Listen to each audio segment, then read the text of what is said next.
সত্যনের মশালবাহী প্রিয় মনীষীদের পাপড়ি টিভি। নবীর হাদিসের ভেতরে যত নূর রয়েছে, নির্দেশ রয়েছে, জান্নাতের পথের দিক নির্দেশনা রয়েছে, সেগুলোকে শিখার জন্য এই আকলকে হাদিসের শিক্ষার সংস্পর্শে নেওয়া দরকার। যদি কোরআন সুন্নাহর আলোকে কেউ নিজের আকলকে কাজে লাগায়, তাহলে ও হবে মুমিন, ও হবে মুত্তাকি, ও হবে আহলে মারিফাত। আর যদি শুধুই মাত্র আকলের দৌরত্ব দিয়ে সামনে আগায়, তাহলে ও হবে নাস্তিক, ও হবে মুরতাদ, ও হবে বেঈমান। এখন ঘর ঘর সিনেমা হল, ঠিক? আরো আস্তে করে কও, ঠিক? জোরে বলো, ঠিক না ঠিক? প্রত্যেকটা ঘর সিনেমা হল। সিনেমা হল এখন পকেটের ভিতরে লয়ে মুসলমান ঘুরে। যেই জমানায় পকেটে সিনেমা হল লয়ে ঘুরে আর ঘরের ভেতরেই সিনেমা হল, এই জমানায় নাস্তিক পারবে না, মুরতাদ পারবে না, তো কি পারবে?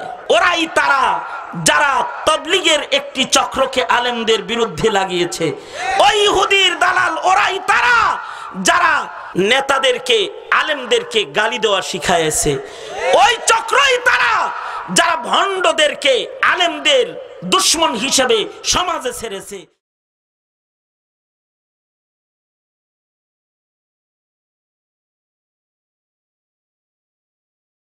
আলহামদুলিল্লাহি ওয়া কাফা ওয়া সালামুন আলা ইবাদিহিল্লাযীনা ইসতাফা। আম্মা বা'দু ফাআউযু বিল্লাহি মিনাশ শাইতানির রাজীম। বিসমিল্লাহির রহমানির রহিম। قل هل يستوي الذين يعلمون والذين لا يعلمون وقال النبي صلى الله عليه وسلم فضل العالم على العابد كفضلي على أدناكم وقال النبي صلى الله عليه وسلم خيركم من تعلم القرآن وعلمه أو كما قال عليه الصلاة والسلام. اللهم صل على محمد وعلى آل محمد كما صليت على إبراهيم وعلى آل إبراهيم إنك حميد مجيد. اللهم بارك على محمد وعلى آل محمد كما باركت على إبراهيم وعلى آل إبراهيم إنك حميد مجيد. بلغ العلا بكماله كشف الدجى بجماله حسنت جميع خصاله صلوا عليه وآله. بلغ العلا بكماله كشف الدجى بجماله حسنت جميع خصاله صلوا عليه وآله. روح حسن مصطفى روح حسن مصطفیٰ ہے ایک بحر بے قرار، اس کے ساحل تک کوئی شیری بیاں پہنچا نہیں. بلغ العلا بکمالہ کشف الدجى بجمالہ حسنت جميع خصاله সাল্লু আলাইহি ওয়া আলিহি। আলহামদুলিল্লাহ, মাদ্রাসাতুন নূর আল ইসলামিয়ার পঞ্চম বার্ষিক ইসলামী মহাসম্মেলন, দস্তারবন্দি সম্মেলন, সম্মেলনের মোহতারাম সাদার, মোহতারাম সভাপতি, উপস্থিত হজরত, বুজুর্গ উলামায়ে কেরাম, সম্মুখপানে সমবেত দিন প্রিয়, ইসলাম প্রিয়, দিনদার ইমানদার মুমিন মুসলমান ভাইরা, বুড়া বাবারা, যুবক ভাইরা, পর্দার আড়ালের মা বোনেরা, বিশ্বজগতের মালিক, বিশ্ব প্রতিপালকের বিশ্ব দরবারে কালিমাতুর শকর, যে মহান রব্বুল আলামিন দয়া করে, মায়া করে, ভালোবেসে রহমতি বরকতি জান্নাতের টুকরা বাগানে উম্মতের ওলামায়ে কেরামের মজলিসে কোরআন ও হাদিসের আলোচনার মাহফিলে আল্লাহ পাক আমাদের আশার বসার তৌফিক দান করেছেন। এজন্য মালিকের দরবারে শুকরগুজার হই, শুকরিয়া আদায় করি, কালিমাতুর শকর পড়ি, জবান খুলে মোহাব্বতের সাথে ভক্তি ভরে সমস্বরে আওয়াজ করে বলি আলহামদুলিল্লাহ। মোহতারাম হাজিরিন, কিছু কথা বরকতের নিয়তে মুরব্বীদের জবান থেকে আপনাদের সামনে নকল করা মাকসাদ, তাকরার করা মাকসাদ, আল্লাহ পাক কিছু উপকারী কথা আলোচনা করবার তৌফিক দান করেন, আপনারা বলুন আমিন। মোহতারাম হাজিরিন, মালিকের কত বড় ফজল আর করম যে মালিক আমাদের ইনসান বানিয়েছেন, মানুষ বানিয়েছেন, মাখলুকাতের মধ্যে শ্রেষ্ঠ বানিয়েছেন। যদি তিনি ইচ্ছা করতেন তাহলে আমাদেরকে অন্য কোনো নাপাক পোকা বানাতে পারতেন, কীড়া বানাতে পারতেন, অথবা কুকুর, শূকর, খিনজির, নাপাক প্রাণী আমাদেরকে বানায় দুনিয়াতে আল্লাহ পাক পাঠাতে পারতেন। কিন্তু আমাদের আল্লাহ পাক ইনসান হিসেবে পৃথিবীতে আমাদেরকে আল্লাহ পাক পাঠাইছেন। সৃষ্টিগতভাবে আল্লাহ পাক সৃষ্টির শ্রেষ্ঠত্বের মর্যাদা আল্লাহ পাক আমাদেরকে দান করেছেন, আজিমুশান এক মাকাম দান করেছেন, যে আমরা হয়েছি সৃষ্টির সর্দার। সারা দুনিয়াকে আল্লাহ পাক আমাদের গোলামি করাইতেছেন।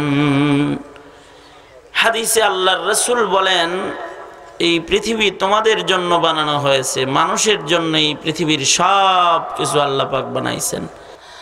দোনাত উপরে তোলা, মুতাওয়াজ্জিহান ইলা জিহাতিল হুজুর। হ্যাঁ, সোজা করো, সোজা করো, আঙুল খুলো, নাড়াচাড়া দাও দেখি, জবান খুলে আওয়াজ করে বলো আল্লাহু আকবার, আরো জোরে করে বলো আল্লাহু আকবার।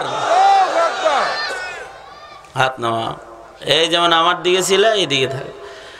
আল্লাহু আকবার কইতে কইলাম এত আস্তে কইলে কে? এতগুলো গণতন্ত্রের মার্কাওয়ালারা আওয়াজ দিলে তো আরো বড় আওয়াজ দিত। আল্লাহর বড়ত্ব যত বড় করে বলতে পারো তত বড় করে বলবো, বকিলামি না করা। আল্লাহু আকবার বলো। আল্লাহ কি ছোট, কত বড়, লাইসা কামিসলিহি শাই, বোঝানোর কিছু নাই।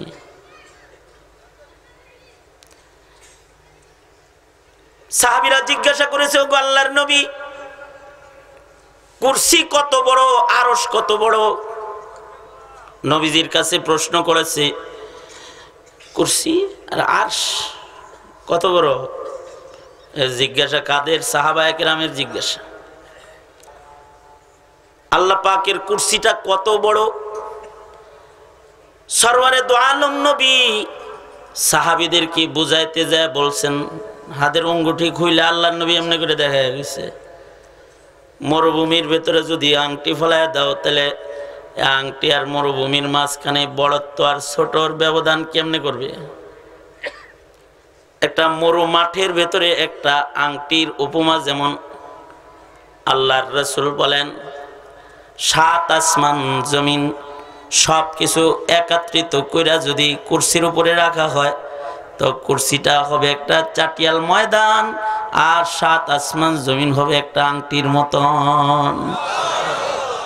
সুবহানাল্লাহ। কালকে কইও সুবহানাল্লাহ, আওয়াজ করে জোরে করে বলো সুবহানাল্লাহ, জোরে করে বলো সুবহানাল্লাহ। তে কুরসির তুলনায় তাহলে আরশ কত বড়? সরওয়ার বলেন কুরসি আর 7 আসমান জমিন সব এক জায়গায় করা যদি আরশের সামনে করা হয় তাহলে আরশের উপমা হবে চাটিয়াল ময়দানের মতন আর সব মিলে হবে একটা আংটির মতন।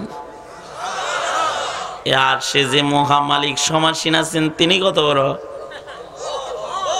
আওয়াজ করে কও আল্লাহু আকবার, আরো জোরে করে বল আল্লাহু আকবার। কত বড় তিনি এটা বোঝানো সম্ভব না। হাদিসে পাকে আছে 7 আসমান জমিন যা কিছু আছে সব আল্লাহ পাকের হাতের তালুর ভেতরে রয়েছে।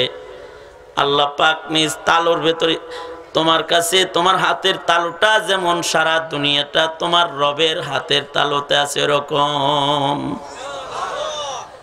তুমি মহান মালিক যিনি, তার বড়ত্ব বলিও না, তার বড়ত্ব বুঝিও না, তার বড়ত্ব বর্ণনাও করা জানি না, এখন ছেড়ে দিয়েছি। এ কারণে আমাদের বড়ত্ব কমতেছে, আমাদের মর্যাদা দিন দিন কমতেছে। ও মহান মালিক কত বড় দয়া করছেন, ইনসান বানিয়েছেন, মানুষ বানিয়েছেন। ইচ্ছে করলে অন্য কোনো প্রাণী বানাইতে পারতেন, ইনসান বানাইছেন। ইনসান বানাই ক্ষান্ত হন নাই। মানুষ মানুষ সৃষ্টিগতভাবে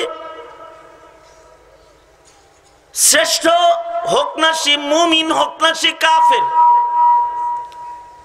মানুষের সৃষ্টিগতই একটা দাম।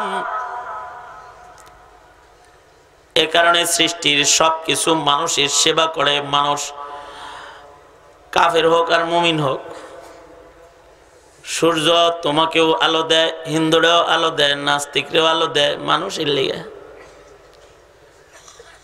তুমি আমি মাটিতে দানা বপন করলে গাছ হয়, হিন্দুয়ে বপন করলেও গাছ হয়, মানুষের লেগে। ইনসানের মর্যাদা ওর আছে, এই জন্য ওর বাড়ির গাছেও কাঁঠাল ধরে, কারণ ও ইনসান। গাভী ওর বাড়িতেও দুধ দেয়, বাচ্চা দেয়, অক্সিজেন ও গ্রহণ করে, কার্বন ডাই অক্সাইড ও ত্যাগ করে। ইনসান মানুষ হিসাবে মর্যাদার সৃষ্টিগত একটা আসন আল্লাহ পাক করে দান করেছে। সৃষ্টিগতভাবে আল্লাহ পাক মানুষকে সম্মানিত করেছে, ওয়ালাকাদ কাররামনা বনি আদম। কারণ মানুষকে আল্লাহ পাক এমন এমন ধন দান করেছে যে ধন আল্লাহ পাক আর কোনো প্রাণীরই দেন নাই। মানুষকে কথোপকথন যোগ্যতা দিয়েছেন, মানুষকে আকল দান করেছেন, মানুষকে আল্লাহ পাক যোগ্যতা দান করেছেন, যোগ্য করেছেন, খলিফা বানিয়েছেন। আল্লাহ পাকের নির্বাচিত খলিফা ইনসানকে আল্লাহ পাক বানাইছেন, ইন্নী জাইলুম ফিল আরদি খলিফা। এ কারণে মানুষ অনেক কিছু বানায়, মানুষ অনেক কিছু পালে, আল্লাহ রহম করে, মানুষও রহম করে। মানুষ আল্লাহ পাকের খেলাফত পরিচালনা করে। শ্রেষ্ঠ সৃষ্টির সেরা এই মানুষদেরকে আল্লাহ পাক দুনিয়ার মাটিতে চলার জন্য কিছু নূর দান করেছেন, কিছু আলো দান করেছেন। নূর দুনিয়ায় চলার জন্য একরকম আলো দিছেন, কবরের জগতে চলার জন্য আর এক রকম আলো দিছেন, হাসরের জগৎ পার হওয়ার জন্য আলাদা আলো দান করেছেন, দুনিয়ার রোডঘাট দেখতে আলো দান করেছেন, কবরের রোডঘাট দেখতেও আলো দান করেছেন, জমিনের উপরে রাস্তাঘাট দেখে চলার জন্য আলো দান করেছেন, হাসরের ময়দানের ভয়ঙ্কর ময়দান চলার অতিক্রম করার আলো মানুষের আল্লাহ পাক দান করেছেন। এই শ্রেষ্ঠ ইনসানগুলা যদি ওই আলোগুলা দুনিয়ার মাটিতে সংগ্রহ করে তাহলে সে বিপদে পড়বে না, অন্ধকার পথে চলবে। ভুলে যদি লাইট না নেয় তাহলে বিপদ। আর যদি স্মরণ করে লাইট লয়ে যায় তাহলে যেমন বিপদে পড়ে না। কবরে যাওয়ার আগে কিছু টর্চ লাইট যারা সংগ্রহ করবে, হাসরের ময়দানে আল্লাহর আদালতে দাঁড়ানোর জন্য কিছু আলো যারা গ্রহণ করবে, এই মানুষগুলার কোনো বিপদ হবে না। দুনিয়ার মাটিতেও আল্লাহ পাকের দেয়া আলো আছে দুনিয়ায় চলার জন্য। কবর হাসরের পথ পার হয়ে আল্লাহর দিদারে পৌঁছার জন্য বনি আদমকে আল্লাহ পাক কিছু নূর দান করেছেন। এমন এমন নূর, এমন এমন নূর, যেই নূর গুলা কোনো প্রাণী রে দেয় নাই, ইনসানকে দান করেছে ওই নূর। যেমন চোখের আলোকেও কয় নূর, সূর্যের আলোকেও কয় নূর। সায়েন্সের কোন ছাত্রকে যদি জিজ্ঞাসা করো সবচেয়ে গতি কোন জিনিসের বেশি, তোরা বলবে আলোর গতি সবচেয়ে বেশি। সূর্যের আলোর গতি, চন্দ্রের আলোর গতি বেশি, এমনকি মানুষের চোখের আলোর গতি, অঙ্গের ভেতরে সবচেয়ে চোখের গতি বেশি। এই জমিনে আছে, আবার আসমানের দিকে চাইছে তো হাজার হাজার মাইল দূরে দেখা ফেলাইছে।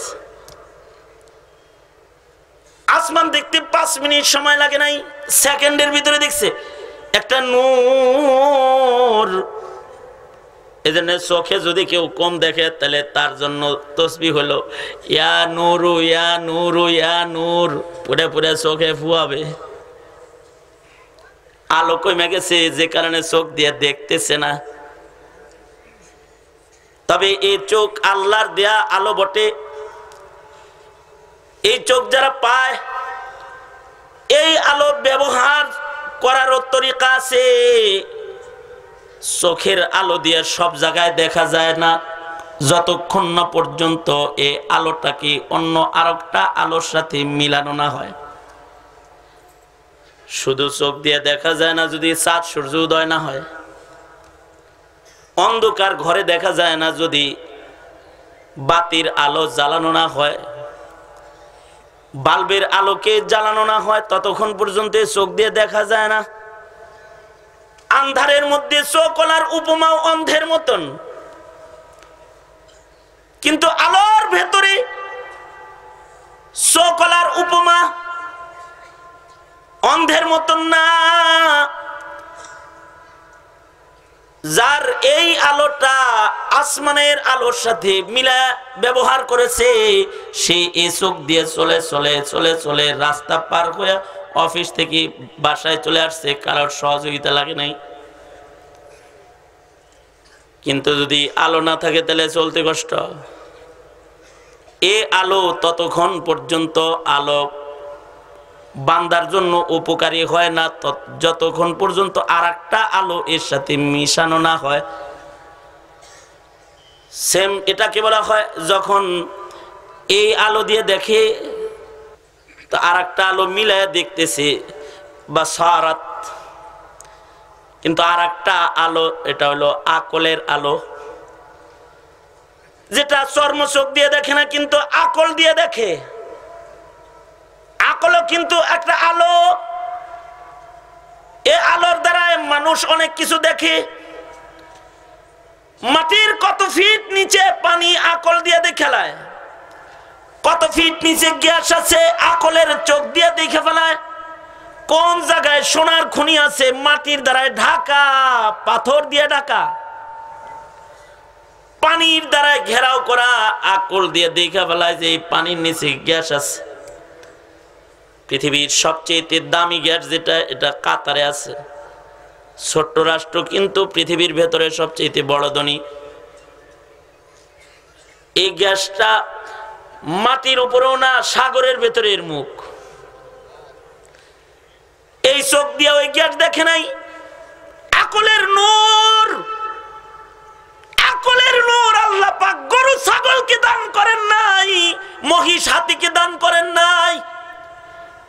বড় একটা দেহ আছে কিন্তু আকলের নূর, আকলের আলো নাই। ইনসানকে আল্লাহ পাক আকলের আলো দান করেছেন, যা দিয়ে পানির ভেতরের জিনিস বের করে ফেলায়, পাথরের প্রলেপ দিয়ে আটকানো জিনিস বের করে ফেলায়। মাটির তলদেশ থেকে আল্লাহর নিয়ামতকে বের করে ফেলায়। এটা একটা নূর, কিন্তু এই নূর দিয়া দুনিয়ায় চলা যায় শুধুমাত্র আকলের নূর দিয়া। আখিরাতের পথ চলা যায় না, জান্নাতের পথ শুধুই মাত্র আকল দিয়া চলা যায় না। এ কারণে আল্লাহ পাক সেই আদম নবীর যুগ থেকে আরেকটা নূর আল্লাহ পাক নিজের কাছ থেকে নিজের ইলমের সিফাতের নূর জমিনে পাঠাইছেন,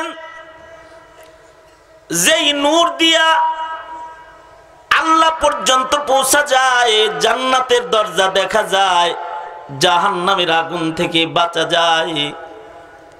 এ আকলটা যতক্ষণ পর্যন্ত ইলমের নূরের সাথে মিলানো না হয় ততক্ষণ পর্যন্ত ঈমানের আর জান্নাতের আর রবের সন্ধান মিলে না।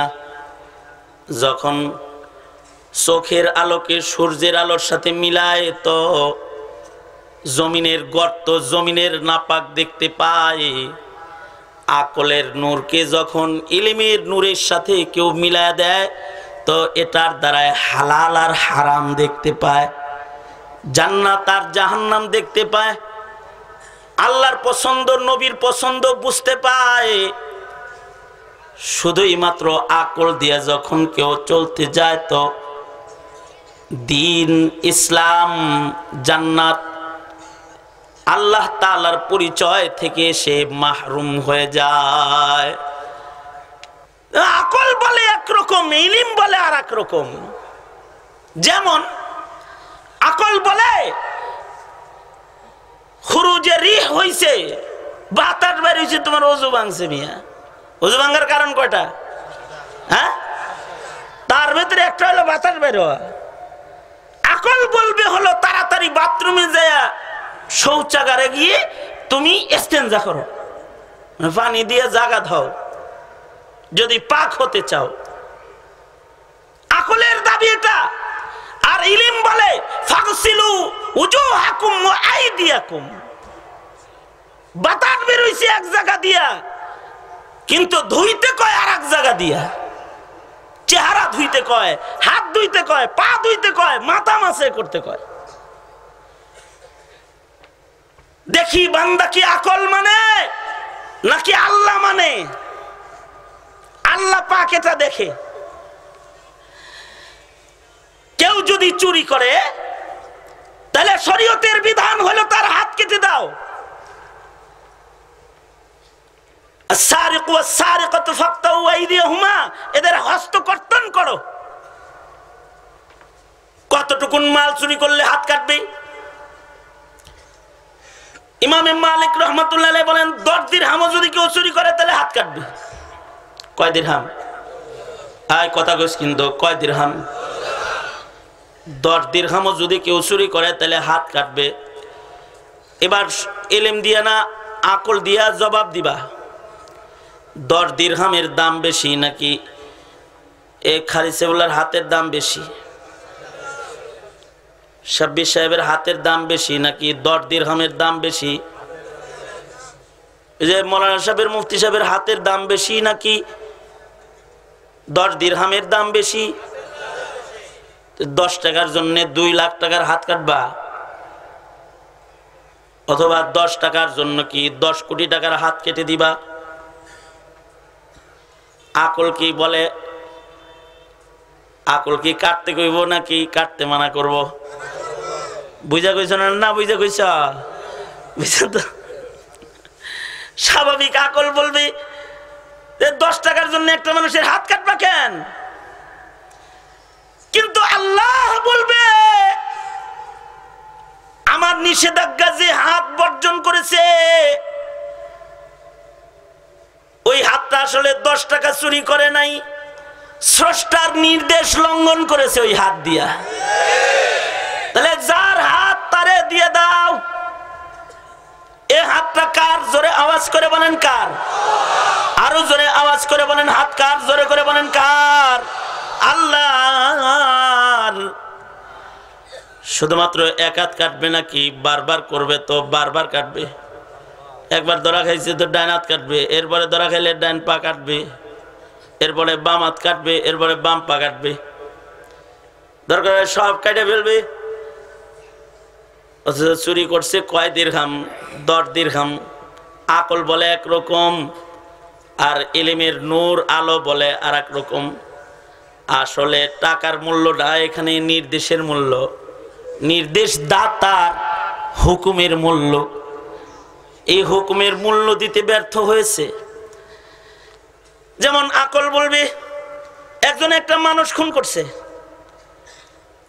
আকল বলবে শরীয়তের আইন শুধু না, প্রচলিত আইনও একটা মানুষ খুন করছে তার মানে হলো আব্দুর রহমান আব্দুর রহিম রে মারছে, আব্দুর রহিমের 5টা সন্তান এতিম হইছে, আব্দুর রহিমের বিবিটা বিধবা হইছে, আব্দুর রহিমের বাবা মা সন্তান হারা হইছে, তারা বৃদ্ধাশ্রমে যাওয়ার উপযুক্ত হইছে। একটা খুনের কারণে এমন 5, 6, 7, 8, 10 জন মানুষের ওপরে মুসিবত আসছে। ছোট ভাই তার অভিভাবক বড় ভাই হারাইছে।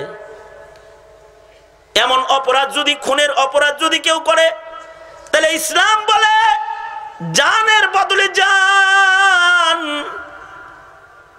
ও একটা জান হত্যা করেছে, তাহলে ওর জান কেটে লাও। শুধু ইসলাম এটা বলে না, প্রচলিত আইনেও ফাঁসি, জান দিয়ে দাও, তাকে ফাঁসি দিয়ে দাও।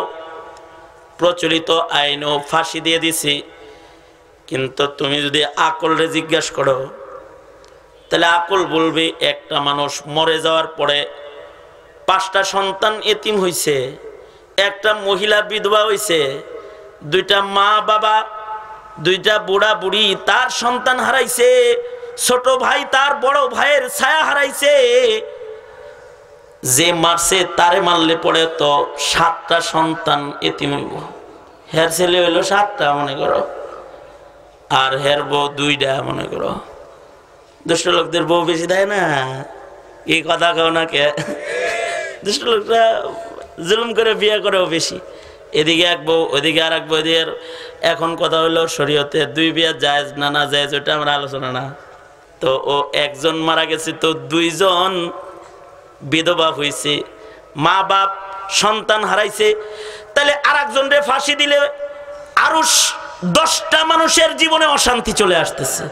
আকল বলবে ঠিক আছে, করছে করছে, ওরে ছেড়ে দাও। কিন্তু আল্লাহ বলে এমন পাপিষ্ট জমিনে রাখবি তো খুন বেশি হবে।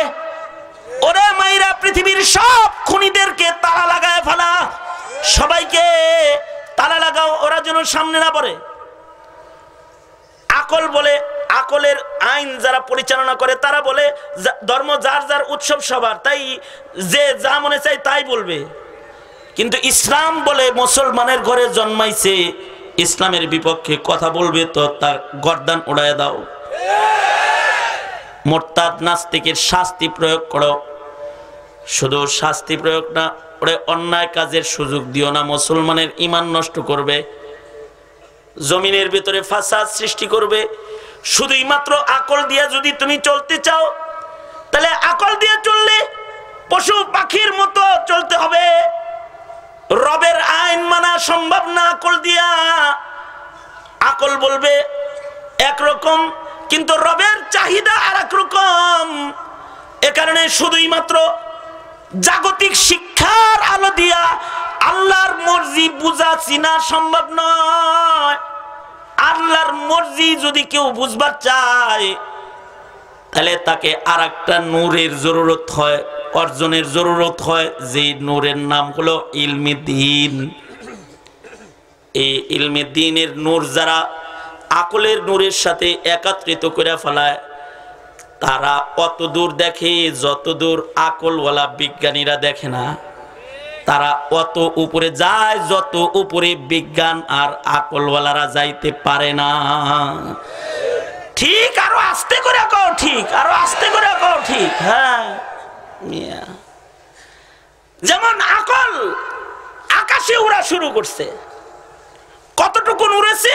আকাশে তো মশা মাছি অনেক আগের থেকে উড়ে, কাক চিল আর শকুন অনেক আগের থেকে আকাশে উড়ে। বস্তুবাদীরা প্লেন আবিষ্কার করে আকাশে উড়া শুরু করেছে। 10 বছর 15 বছর আগের নাসার বিজ্ঞানীরা আসমানের তলা খোঁজা আরম্ভ করেছে। চাঁদ বিজয় করার পরে আকল দিয়ে আসমান খুঁজতেছে, কিন্তু আসমান কিয়ামত পর্যন্ত খুঁজে আসমানের তলা পাইতো না। আকল দিয়া এর নিচেই ঘোরা যায়, উপরে যাওয়া যায় না।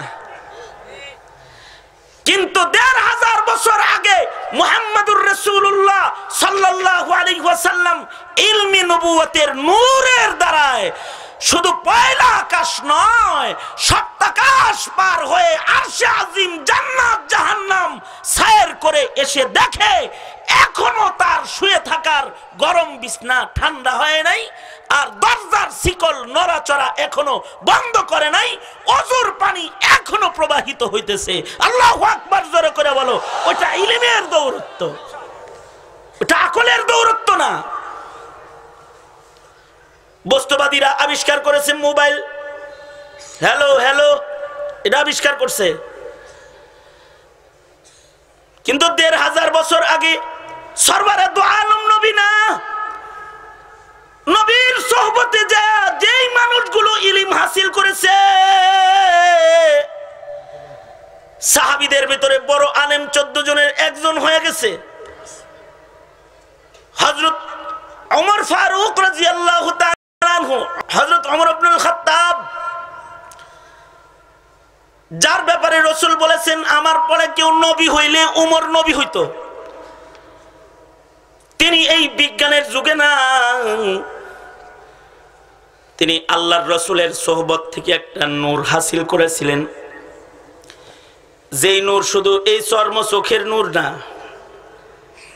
চর্ম চোখের নূর দিয়ে দেয়ালের ভিতরে দেখা যায়, কিন্তু উমর এমন একটা নূর অর্জন করেছে যা দিয়ে দেয়ালের বাইরেও দেখা যায়।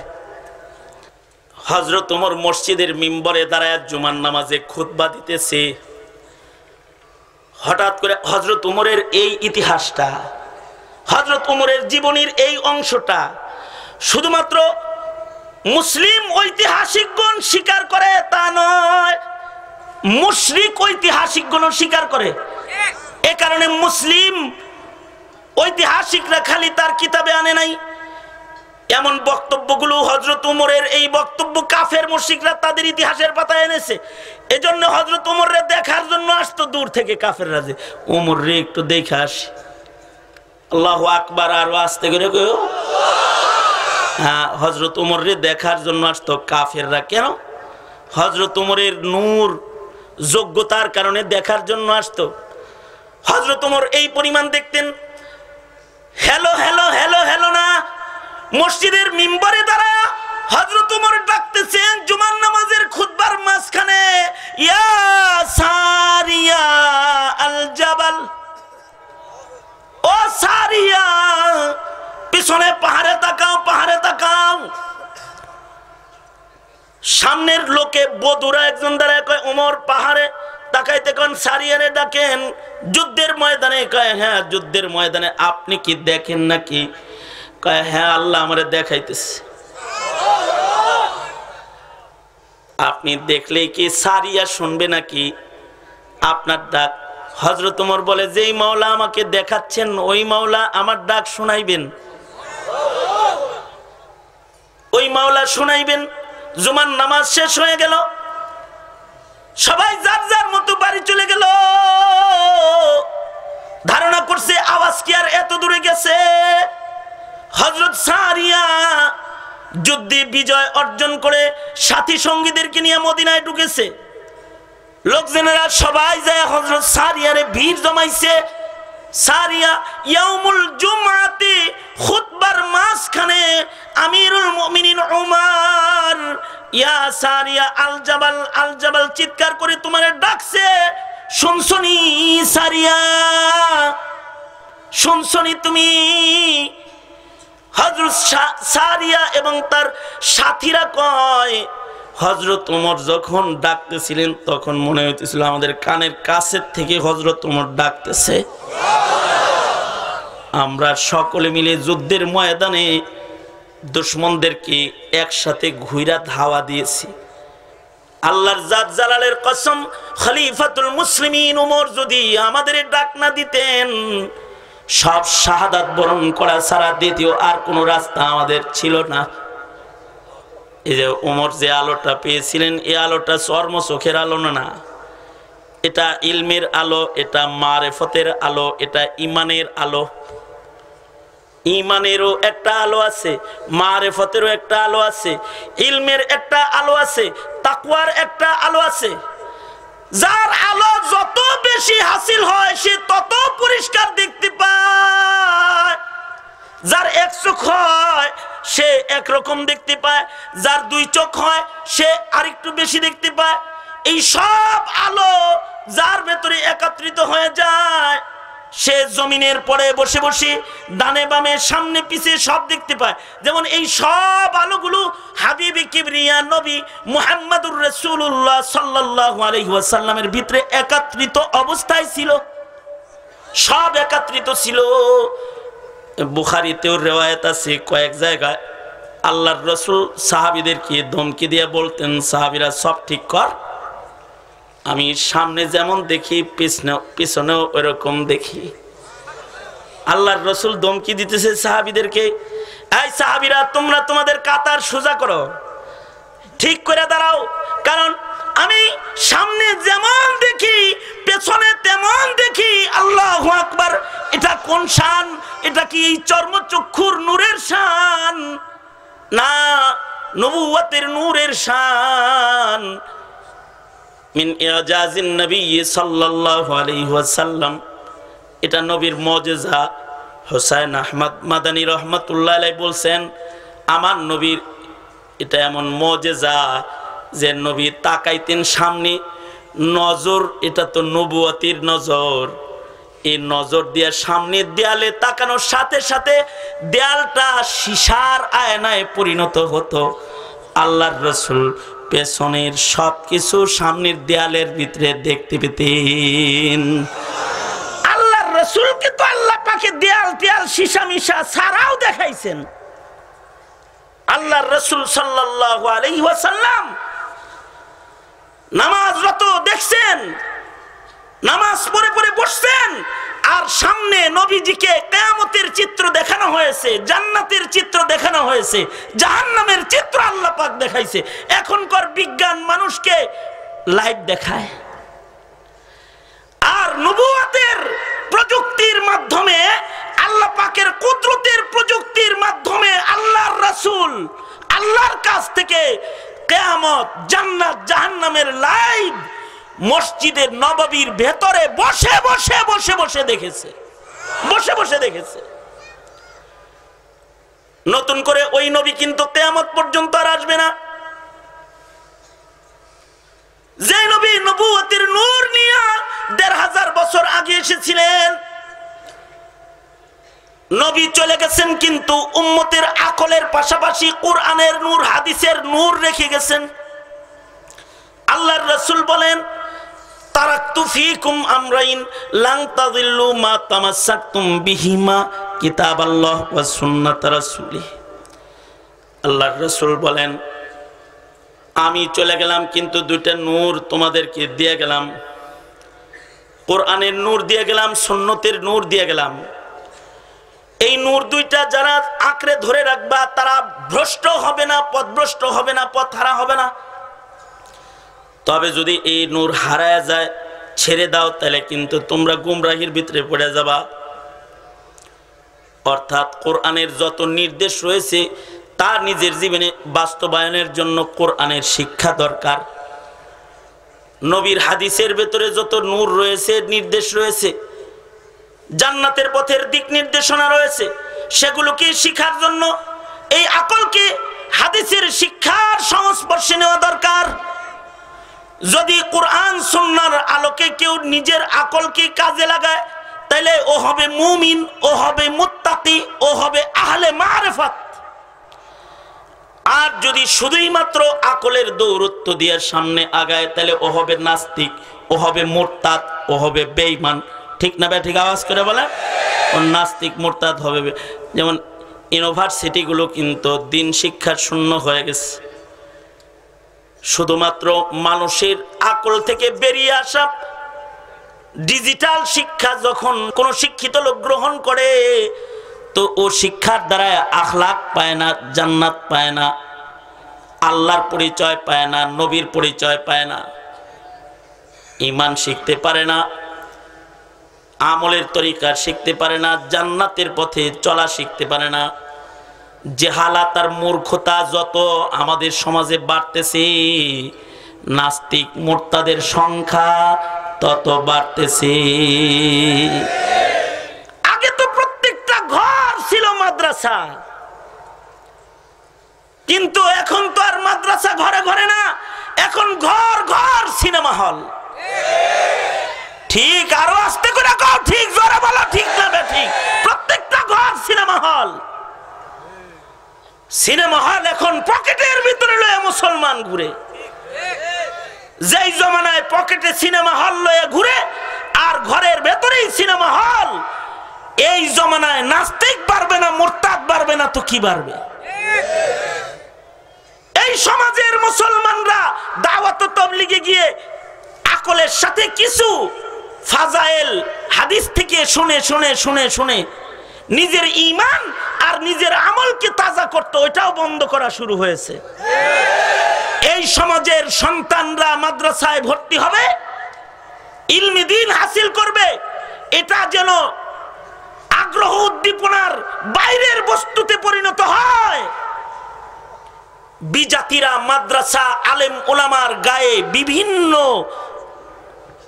কালি আর দাগ ফালানোর প্রচেষ্টা একের পর এক অব্যাহত গতিতে করে যাচ্ছে, অব্যাহত গতিতে করে যাচ্ছে। আলেমদেরকে গালি দেওয়া, মাদ্রাসায় অপবাদ ঝুলানো, আলেমদের দোষ খুঁজে বের করা, আলেমদের গুণ জাতির কাছে পেশ না করে আলেম উলামা যারা ইলমে নববীর নূরওয়ালা মানুষ, তাদের ব্যাপারে জাতির কাছে হালকা অবস্থান পয়দা করার জন্য অসংখ্য অগণিত কোরআন ও ইসলামের দুশমনরা সমাজে কাজ করে যাচ্ছে, পরাপর কাজ করে যাচ্ছে। ওরাই তারা যারা তাবলীগের একটি চক্রকে আলেমদের বিরুদ্ধে লাগিয়েছে, ওই ইহুদির দালাল ওরাই তারা যারা নেতাদেরকে আলেমদেরকে গালি দেওয়া শিখাইছে, ওই চক্রই তারা যারা ভণ্ডদেরকে আলেমদের দুশমন হিসেবে সমাজে ছেড়েছে। সমাজে যত মৌলবী আর ইলমের দুশমন খুঁজে পাবেন সব ইহুদির এজেন্ট, সব ইহুদির এজেন্ট।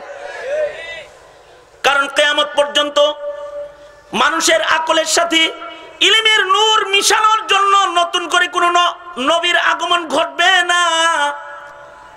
আপনার আমার নবী শেষ নবী এবং শ্রেষ্ঠ নবী, কিয়ামত পর্যন্ত আর কোন নবীর আগমন জমিনে ঘটবে না। তবে নবীর উম্মতের ভেতরে কিছু মানুষের সিনা হবে ইলমের সিন্ধুক, যাদের সিনার ভেতরে 30 পারা কোরআন আটকা থাকবে। আজকে 25টা ছেলেকে পাগড়ি দেওয়া হবে, যাদের সিনার ভেতরে আল্লাহর কোরআন 30 পারা আটকানো আছে, ওদের সিনাটাই লৌহে মাহফুজ হয়ে গেছে। ওরা এক সময় জমানার মামুনুল হক হবে, ওরা এক সময় জমানার জুবাইর আহমদ আনসারি হবে, ওরা এক সময় জমানার আহমদ শফি হবে। ওরা জাতিকে আলোর পথ দেখাবে, হেদায়েতের সুপথ জাতির কাছে ওরা তুলে ধরবে। এই কাফেলাটা কত দামি! এই কাফেলাটাকেও তুমি যদি দেখো এই চোখ দিয়া, তাইলে দেখবা এটা 3rd ক্লাস কাফেলা। যদি এই চোখ দিয়ে এই কাফেলাকে দেখো, এই চোখ দিয়া যদি এই মুবারক কাফেলাকে দেখো, তাহলে ওদের গায়ে দেখবা সিরা জামা, মনে করবে এটা ভিক্ষুক। বেতন তদন্ত করে দেখবা ওদের বেতন হলো 7000, কবে যে রিকশাওয়ালার চাইতে কমজোর। আর ওদের বাড়িতে যায় দেখবা ওদের বাড়িতে কোনো ফার্নিচার নাই, মাটিতে বসে খায়। কইবা এটা অন্ধকার যুগের সেই লোক, 1500 বছর আগের সেই অন্ধকার যুগের লোক। বাড়ির ভেতরে না টিভি, না রেডিও, না কোনো ফার্নিচার, না কোনো উন্নত কালচার আছে, গালি দিয়ে বসবা। কিন্তু যদি ওদেরকে এই চোখ দিয়ে না দেখা তুমি যদি ইলমের এবং আমলের এই জামাত, যাদের সিনায় ইলম আছে, উলামা, ওদেরকে যদি তুমি আল্লাহ পাকের আসমান থেকে পাঠানো ইলমের রোশনি দিয়ে দেখো, তখন তুমি দেখবা ওরা শ্রেষ্ঠ। কারণ আল্লাহ বলতেছে, কুল হাল ইয়াস্তাবিল্লাযীনা ইয়ালামুনা ওয়াল্লাযীনা লা ইয়ালামুন। ও বন্ধু, আপনি বলে দেন, যারা জানে আর যারা জানে না এই দুই দল সমান না। তুমি যদি এই কাফেলাটাকে হাদিসের চোখ দিয়ে তাকায় দেখো, নবী যে আলোটা রেখে গেছে কিতাবুল্লাহ ওয়া সুন্নাত রাসূলি, হাদিসের চোখ দিয়ে যদি ওদের তাকায় দেখো, তাইলে দেখবা ওরা সমাজের শ্রেষ্ঠ মানুষ। নবী বলছে, জানো সিনায় ইলমে একজন মানুষের দাম কত? ফাজলুল আলিমি আলাল আবিদি কাফাজলি আলা আদনাকুম।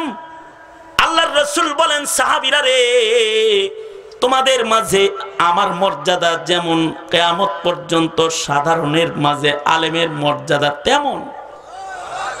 আল্লাহর রাসূল বলে, সাহাবীরা, তোমাদের মাঝে আমি নবীর মর্যাদা যেমন কিয়ামত পর্যন্ত সাধারণের মাঝখানে আলেমের মর্যাদা হলো তেমন।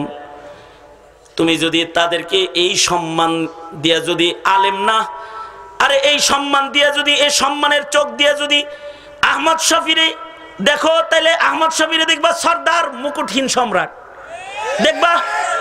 আর যদি এই হাদিসের কোরআনের চোখ দিয়ে যদি আহমদ শফি না, আহমদ শফি দেখতে হবে না, এই মক্তবের ভেতরে পড়ে একটা তলবে ইলম, ওর দিকে যদি তুমি চর্ম চোখ দিয়ে না তাকায় কোরআন হাদিসের চোখ দিয়ে তাকাও, তাইলে তুমি ইয়াকুব নানতুবির মতো পাগল হয়ে যাবা।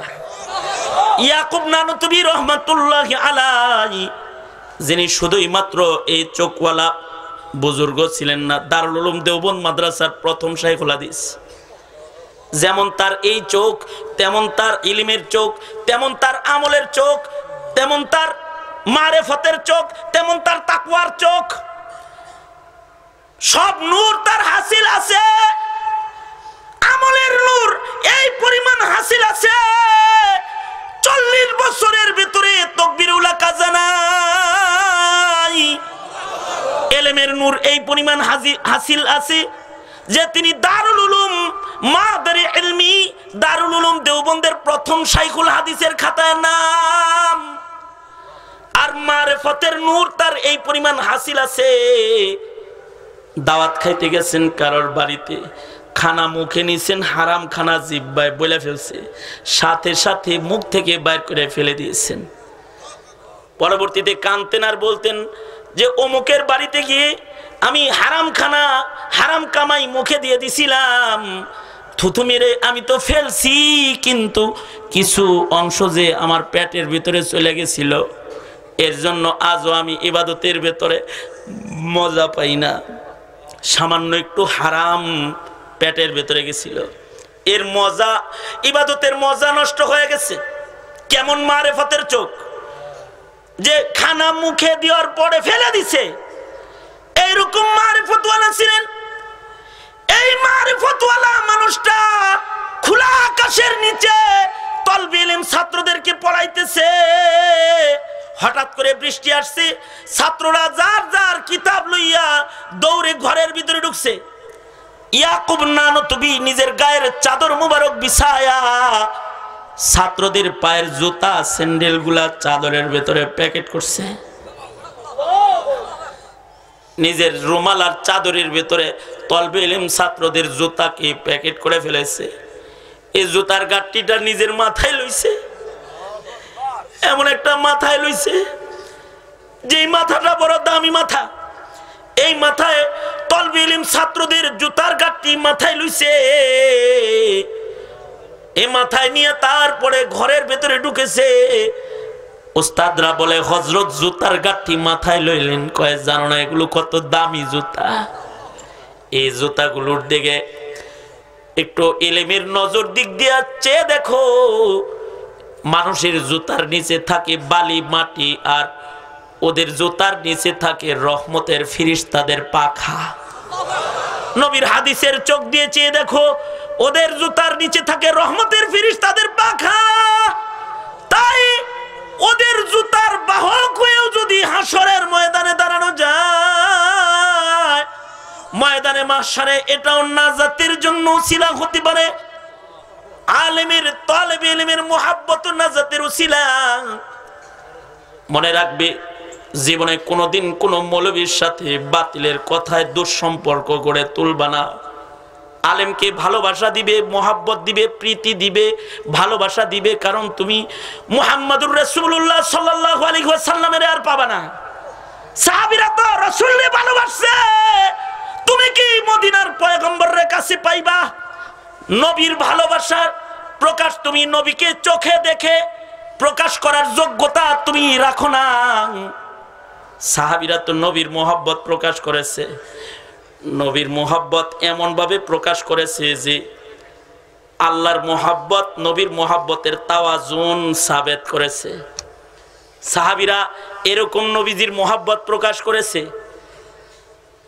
এক সাহাবী যাইতেছে, আল্লাহর রাসূল বলছে অমুকের গর্দান যে এনে দিতে পারবা, সে আমারে খুশি করে দিলা, কারণ ও ইসলামের বড় দাগী দুশমন। এই কথা বলেছে। সাহাবী নবীরে খুশি করার জন্য ময়দানে বের হয়ে গেছে, ওরে খুঁজতেছে। খুঁজতে খুঁজতে দেখে একবার পায়া গেছে, রাসূল দেখায় দিছে অমুক তোর পিছনে লাগছে। তো সাহাবী ওরে ধরার জন্য যাচ্ছে, কিন্তু ওই দুশমনটাও আনসারী সাহাবীরে দেখা জোরে দৌড়াইতেছে। সাহাবী পিছনে পিছনে জোরে দৌড় দেয় না, কারণ ধাওয়া করলে মানুষজন আসলে তো কল্যাণ নেওয়া যাবে না। কৌশলে আস্তে আস্তে তার পিছে পিছে হাঁটতেছে,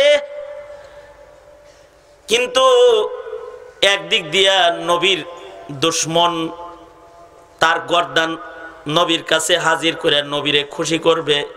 দান্দা হইল রাসূলকে খুশি করব, রাসূল খুশি হবে তো আল্লাহ খুশি হবে। দাগি দুশমনের গর্দান কেটে হাজির করবো। যেমন রাসূল কিছু দুশমনের গর্দান দেখে খুশি হয়েছিলেন, যেমন আবু জেহেলের গলাটা কাইটা আব্দুল্লাহ ইবনে মাসউদ যখন হাজির করছিলেন তখন খুশি হয়েছিলেন। আর এই দুশমনের গর্দান কেটে নবীর কাছে এই সাহাবী হাজির করবেন নবীরে খুশি করার জন্য। তোমরাও তো যদি দেখো যে 17 কোটি মুসলমানের মাটিতে সরকারের লিডিং এ নাস্তিকগুলার গর্দান বাইতুল মুকাররমে চত্বরে রশিতে ঝুলে ঝুলে গেছে, তোমরা গর্দান দেখে খুশি হয়ে যাইবা, কারণ ঈমান। নবীর দুশমনের গর্দান দেখলে তোমরাও খুশি হবা। ইসলামের দুশমন, আল্লাহর দুশমন, নবীর দুশমন, তার গর্দান রাসূল দেখতে চায়, তো সাহাবী ওর গর্দান আনার জন্য দৌড় দিছে। এদিক দিয়ে আসরের নামাজের ওয়াক্ত শেষ হয়ে যাইতেছে। সাহাবী যদি ওয়াক্ত মতো এখন দেয়, এইটারে কয় ঈমান। সাহাবী চিন্তা করতেছে, এখন যদি নামাজ পড়ি তাহলে দুশমন হাতছাড়া হয়ে যাবে, আর যদি দুশমন ধরতে চাই তাহলে নামাজ হাতছাড়া হয়ে যাবে। সাহাবায়ে কেরামের জামাতেরও এরকম ঘটনা বুখারী তিরমিজিতেও মওজুদ আছে। যেমন বুখারী শরীফের ভিতরে একটা অধ্যায় আছে, বাবু সালাতিত তালিবি ওয়াল মাতলুব। তিরমিজি শরীফেও একই শিরোনামে অধ্যায় আছে, সালাতিত তালিবি ওয়াল মাতলুব। মানে নবীরও খুশি করবার চায়, আবার নামাজ পড়ে আল্লাহরও খুশি করবার চায়। নবী বলছে অমুক জায়গায় যে আসরের নামাজ পড়বি, তা নবীরও খুশি করানো লাগবো, আবার টাইম মতো নামাজ পড়ে আল্লাহরও খুশি করানো লাগবো। কিন্তু এই সাহাবী তো বধু, গ্রাম্য।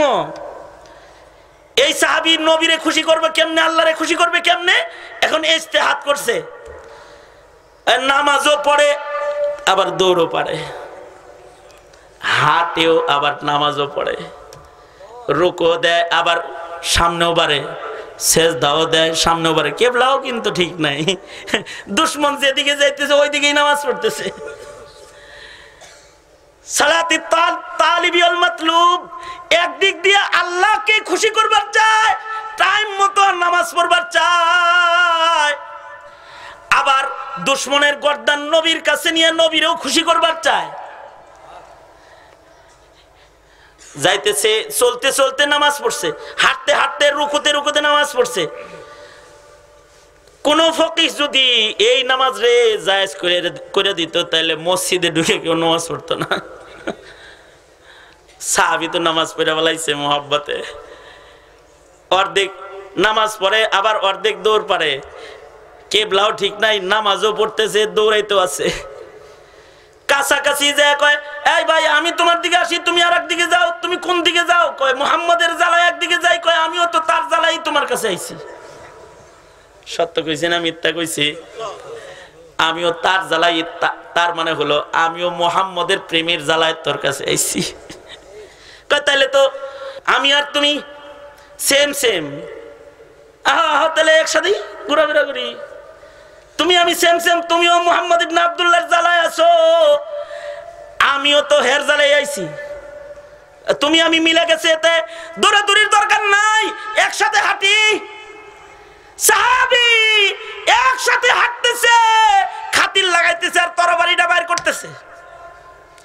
তরবারিটা বাইর কইরা ধারালো তরবারিটা দুশমনের গর্দানের উপরে বসায় দিছে, গলাটা কাইটা মাটিতে পড়ে গেছে। কাফেরের কাটা গলা মাথার চুলের ভিতরে এইভাবে দইরা তরবারির ভিতরে বাজায়া রাসূলের দরবারে লয়ে গেছে। যা বলে সরওয়ার, এই যে দুশমনের মাথাটা লয়ে আইছি।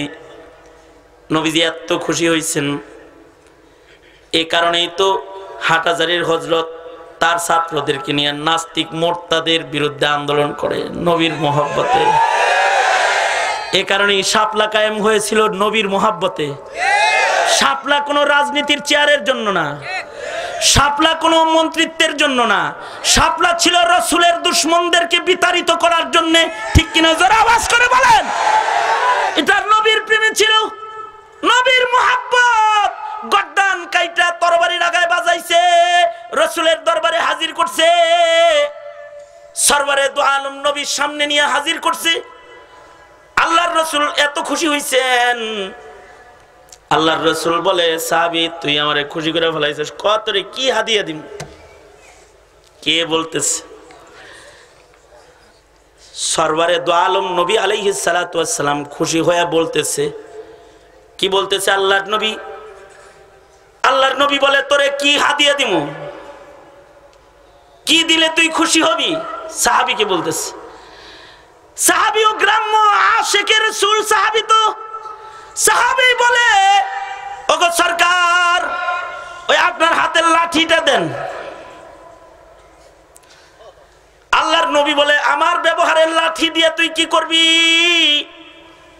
সাহাবী কয়, সরকার, জিন্দেগির হায়াতের ইবাদতের হিসাব দিয়ে নাজাতের আশা করি না, আপনার এই লাঠিটা নিয়ে হাসরের ময়দানে আমি দাঁড়াবো আর বলবো, আল্লাহ তোমার নবী ভালোবাসা আমার লাঠি দিছে, তুমি কি আমাকে জাহান্নামে দিবা? আল্লাহর নবী ওই লাঠিটা যদি আপনি আমারে দেন, তাহলে এই লাঠিটা নিয়ে আমি আল্লাহর আদালতে দাঁড়াবো। সরওয়ারে দু আলম নবী আর দেরি করেন নাই, হাতের ব্যবহারের লাঠিটা তারে হাদিয়া দিয়ে দিয়েছেন। সরওয়ারে দু আলম নবী লাঠি হাদিয়া দিলে সাহাবী লাঠিটা হাদিয়া পায়া সুমাইতেছে নবীর হাতের লাঠি। লাঠিটাকে বুকের ভেতরে জড়ায়া ধইরা সাহাবী বাড়িতে চলে গেছে। লাঠিটা আতর গোলাপ মকমল দিয়ে পেঁচায় রেখেছে। 3 দিন পর্যন্ত এই লাঠি খালি দেখে। 3 দিন পরে নিজের আলোয়ালকে ডাকছে, ডাইকা বলে, এ আমার আলোয়ালেরা, এই লাঠি নবীরে খুশি কইরা নবীর কাছ থেকে আমি হাদিয়া পাইছি। এ লাঠি আমার নবী আমার পরে খুশি, এটার দলিল। আমার এই লাঠিটা ও আমার পরিবারের লোকেরা এই লাঠি লাঠিটা তোদের কাছে আমানত দিয়ে গেলাম, আমি যখন মরে যাব আর আমারে যখন তোরা কাফন পড়াবি, এই লাঠিটা আমার কাফনের কাপড়ের ভেতরে আমার পাশ দিয়ে সোজা করে শোয়া আমার কবরে দিয়ে দিবি। কিয়ামতের ময়দান যেদিন শুরু হবে সেদিন আমি একা দাঁড়াবো না, নবীর হাতের এই লাঠি লইয়া হাসরের ময়দানে দাঁড়াবো। ওই মুহাব্বত তুমি জীবনে কোনোদিন প্রকাশ করতে পারবা না। যেমন আবি মাহজুরা নবীজি তার মাথার চুল ধইরা আজান দেওয়াইছিলেন, এখানে সামনের এই চুলগুলা জীবনে কাটেন নাই কেন? রাসূলের হাতে চুলের পরে রাখছে, এই চুলগুলা কবরে লয়ে যাবো যেন আযাবের ফেরেশতায় আমাকে না ধরে। আমার মাথায় নবীর হাতের ছোঁয়ার চুল আছে, এটা নবীর মোহাব্বত।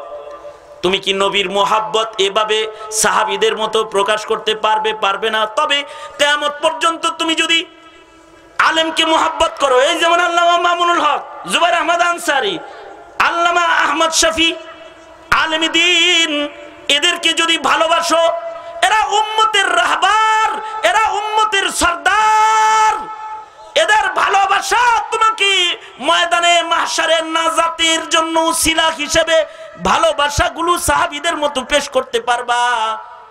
আল্লাহ পাক এজন্য আলেমদের কাছে যেতে বলেছেন, আলেমদেরকে মানতে বলেছেন, আলেমদেরকে শ্রদ্ধা করতে বলেছেন, আলেমদেরকে মোহাব্বত করতে বলেছেন। নবীজি আলেমদেরকে মোহাব্বত করতে বলেছেন, আলেমদের দেখতে বলেছেন, আলেমদের কথা শুনতে বলেছেন, আলেমদের মজলিসে যাইতে বলেছেন।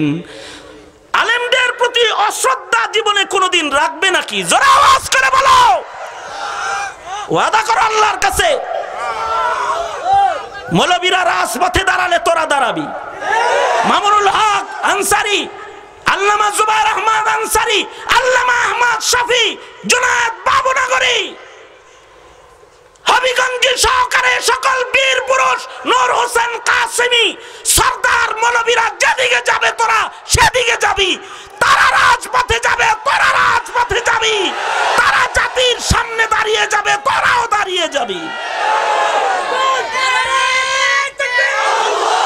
আল্লাহ কবুল মঞ্জুর করুক, উলামাদের পিছে পিছে আল্লাহ থাকবার তৌফিক দান করুক। আসন্ন বিশ্ব ইজতেমা বাস্তবায়নে কোন ইঞ্জিনিয়ার আর কোন ডাক্তারের পরামর্শ না, আলেমদের ফয়সালা মেনে চলবি ইনশাআল্লাহ। যারা আওয়াজ করে কও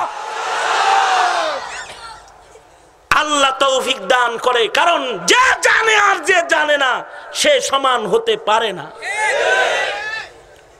আমার এই দীর্ঘ আলোচনায় যেটা আমি বুঝাতে চেয়েছি, জীবনে কোনোদিন আলেম থেকে বিচ্ছিন্ন হওয়া যাবে না, ইলম থেকে মাহরুম হওয়া যাবে না। আল্লাহ তৌফিক দান করুক। ইলমের নূরের এই মার্কাজ মাদ্রাসাতুন নূর আল ইসলামিয়াকে আল্লাহ পাক নুরানি মার্কাজ হিসাবে কিয়ামত পর্যন্ত কবুল আর মঞ্জুর করুক। পায়ে তাকমিল পর্যন্ত আল্লাহ পাক এটাকে চমকায় দেখ। আমিন সুম্মা আমিন। ওয়া আখিরু দাওয়ানা আলহামদুলিল্লাহি রাব্বিল আলামিন। পাপড়ি টিভি, হক্কানি ওলামায়ে কেরামের মুখপাত্র।